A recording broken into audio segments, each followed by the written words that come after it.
गरीब माँ और 5 बेटियों का गाजर घर। बाबूजी, रोटी बना दी है, खा लीजिएगा, मैं खेत पर जा रही हूँ। तभी खटिये पर से बूढ़ा रामा खांसते हुए बोला, अरे बहू, ये ले, मेरी शॉल लेती जा, बाहर बड़ी ठंड पड़ रही है। नहीं बाबूजी, इसकी जरूरत आपको ज्यादा है, क्योंकि घर में ओढ़ने को एक भी कंबल नहीं। माँ, आज हम तीनों भी आपके साथ चलेंगे खेत पर। पर बच्चों, तुम्हारे पास स्वेटर भी नहीं, सर्दी लग जाएगी। माँ, जल्दी तो आपको गुलिया दीदी और तानी दीदी को भी लगेगी। अगर हम जब एक साथ मिलकर खेत पर काम करेंगे तो ज्यादा पैसे आएंगे और फिर हम कंबल खरीद लेंगे। मेरा राजा बेटा कितना समझदार हो गया है, माँ के दुख को समझने लगा है। सरिता अपने बच्चों के साथ खेत पर आती है, जो कि जंगल के पास पड़ता था। बच्चों, हमें आज के आज खेत जोतकर गाजर की फसल बोनी है। सरिता की चारों बेटियां और राजा भी कड़ी मेहनत से बंजर खेत को जोतते हैं और फिर सब मिलकर खेती करते हैं। दिन बीतते हैं। एक रोज जब सरिता घर आती है तो वो अपने पति को घर में जुआ खेलते देखती है। अरे बिरजू, भूख लगी है। ये ले, दारू 2 घूंट मार ले। अरे खाली दारू, इसके साथ कुछ चखना मिल जाता तो मजा आ जाता। अरे देख बिरजू, तेरी लुगाई आ गई। बिरजू को घर में जुआ खेलते देखकर सरिता बौखला कर बोली, अजी, तुमको शर्म नहीं आती? घर में जुआ खेलते और दारूबाजी करते। तो फिर बोली, अरे जानती नहीं, पति परमेश्वर होता है और पत्नी की जगह पति के पैरों में होती है। चल जल्दी से मेरे लिए अंडा ऑमलेट बना और गरम रोटी भी। तुम्हें अब मुफ्त का खिलाने को राशन नहीं मेरे पास।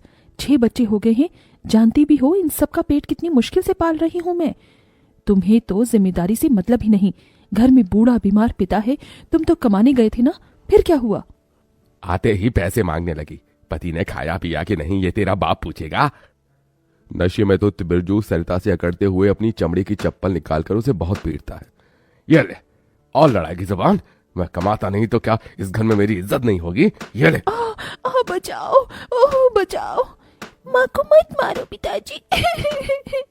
तभी लड़खड़ाते हुए बिछौने से उठकर बूढ़ा रामा कहता है, अरे निकम्मे, छोड़ दे बहू को, निकल जा इस घर से तू, और फिर कभी शक्ल मत दिखाना। अरे ये मेरा घर है, मैंने बनाया है इसे। बिरजू चला जाता है। तभी रामा रोते हुए बोलता है, अरे जाने कैसे उड़ाऊं बेटे को जन्म दे दिया है मैंने। मेरे हाथों भारी गलती हो गई जो इसे तेरी शादी कराई। बहू, माफ कर दे मुझे। पर उस 5 बेटियों की गरीब माँ का दुख इतना ही नहीं था कि एकदम से जोरदार तूफान उठा और झोपड़ी की छत हवा के झोंके से उखड़ कर गिर गई। हे भगवान, इतना भयंकर तूफान! तानी, गुड़िया, अंजू, तुम तीनों सोनी, राजा और मुनिया को लेके बाहर निकलो, मैं दादाजी को लेकर आती हूँ। उठिए बाबूजी। नहीं बहू, तू जा, मेरा समय आ गया है। तुझे उन 5 बच्चियों की सौगंध, तेरे बाद उन्हें देखने वाला कोई नहीं। जा बहू, जा। सरिता के बाहर निकलते ही पूरी झोपड़ी गिर जाती है। सरिता छाती पीट पीट कर रोने लगती है। बाबूजी! अरे कैसा निर्दयी है रे तू ऊपर वाले! क्या मिला आखिर, क्या मिला तुझे मेरा घर उजाड़ कर? तू खुद तो अपने घर में सो रहा है और मेरी 5 बेटियों को बेघर कर दिया। जवाब दे, तू बोलता क्यों नहीं? सरिता को टूट कर रोता देखकर उसकी 5 बेटी भी बिलख बिलख कर रोती है। चुप हो जाओ माँ, रो मत। माँ, मुझे जल्दी ठंड लगती है। हे भगवान, इतनी बर्फ गिर रही है, मुझे इस ठंड से अपने बच्चों को बचाना होगा। सरिता सबका दरवाजा खटखटाती है, मगर कोई भी मुसीबत में उसकी मदद नहीं करता। हार कर वो अपने जंगल वाले गाजर के खेत में आ जाती है और सब रात भर ठंड से कांपते ठिठुरते हुए बीतती है। माँ, बहुत भूख लगी है। हाँ माँ, मुझे भी भूख लगी है। तभी सरिता की सबसे बड़ी बेटी तानी खेत में देखती है जहाँ लाल लाल गाजर उगे थे।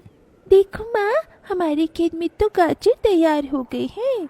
फिर तानी अपने सभी भाई बहनों को गाजर तोड़ कर देती है। ये लो मेरी बहनों, गाजर खा लो। अपनी बेटियों को ठंड में ऐसे देख उस गरीब माँ का मन अपार दुख से भर जाता है। अपनी इस गरीब लाचार माँ को माफ कर देना बच्चों, तुम्हें ये ठंड भोगना पड़ रहा है। तभी एकदम से दिन का माहौल रात सा हो जाता है और तेजी से बर्फ गिरने लगती है। बाप रे बाप, एकदम से इतनी ठंड, ऐसे तो बिना घर के हम बच नहीं पाएंगे।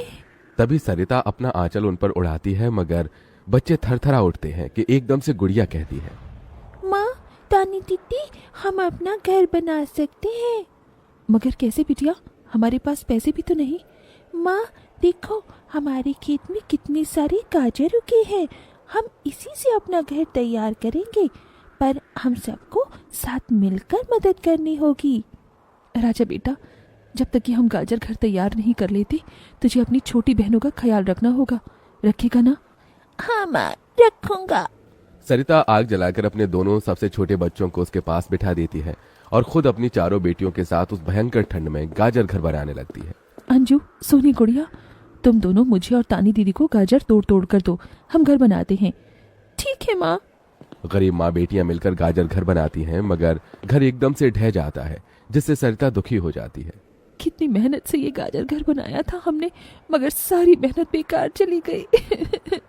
तभी चारों बेटियां रोते हुए गाकर अपनी माँ को हिम्मत देती हैं। जिंदगी की यही रीत है, हार के बाद ही जीत है, थोड़े आंसू है थोड़ी हंसी, आज गम है तो कल है खुशी, जिंदगी की यही रीत है, हार के बाद ही जीत है। मेरी बच्चियों। रोते हुए सरिता अपनी बेटी को गले से लगा लेती है।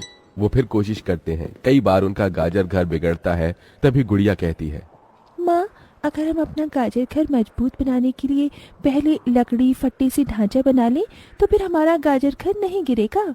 सब ऐसा ही करते हैं, जिससे उस बार उनका गाजर का घर मजबूत बन जाता है। सरिता अपनी पांचों बेटियों और बेटे के साथ घर के अंदर आती है। तब जाकर उनके शरीर को गर्माहट महसूस होती है। अरे वाह माँ, दीदी, आप सबने कितना सुंदर गाजर घर बनाया है, और ये कितना गुलाम भी है। तभी सरिता अपने बेटे बेटियों का मुंह देखती है। सबकी आंखों में भूख थी। मैं जानती हूँ तुम सबको भूख लगी है ना। अपनी माँ को एक दिन दे दो, मैं कल काम ढूंढ लूंगी। ठीक है, आज हम ये गाजर खाकर सो लेंगे। आप भी खा लो ना माँ, आपने 2 दिन से कुछ नहीं खाया। सोनी अपने नन्हे हाथों से अपनी गरीब माँ को गाजर खिलाती है। अगले दिन सरिता ठंड में इधर से उधर काम ढूंढने भटकती रहती है, मगर कोई उसे काम नहीं देता।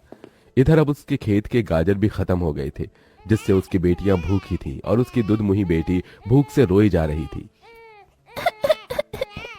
माँ, मुन्ना को भूख लगी है, उसे खाना चाहिए। छोटे बच्चे खाना नहीं खाते राजा, इसे दूध पीना है।